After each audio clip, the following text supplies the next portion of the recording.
જય શ્રી કૃષ્ણ મિત્રો, ચાલો આજે આપણે સોયાબીન મસાલા ખીચડી બનાવીએ। એની માટે આપણે એક કુકરમાં તેલ લઈ લઈશું।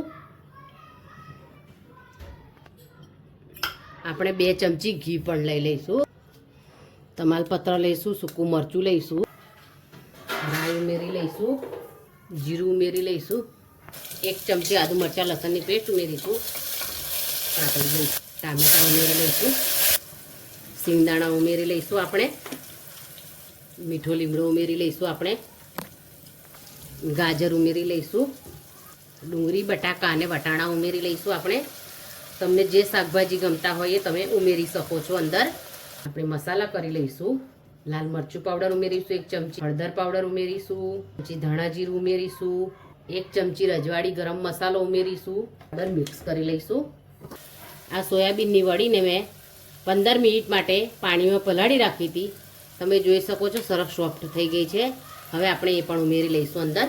આ તુવેરની દાળ છે એને પણ મેં પલાળી રાખી હતી, એ પણ આપણે અંદર લઈ લઈશું। વસ્તુને આપણે સરસ રીતે મિક્સ કરી લઈશું।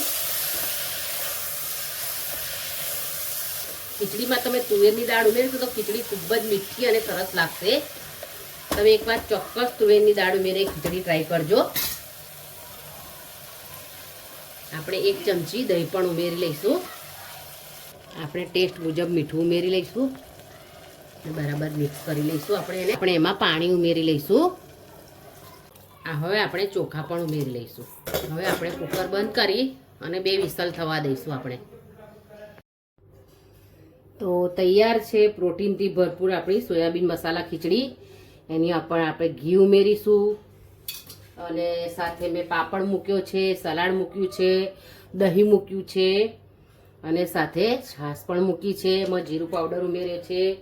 જો તમને મારી સોયાબીન મસાલા ખીચડી બનાવવાની રીત ગમી હોય તો તમે મને કોમેન્ટ જરૂર કરજો।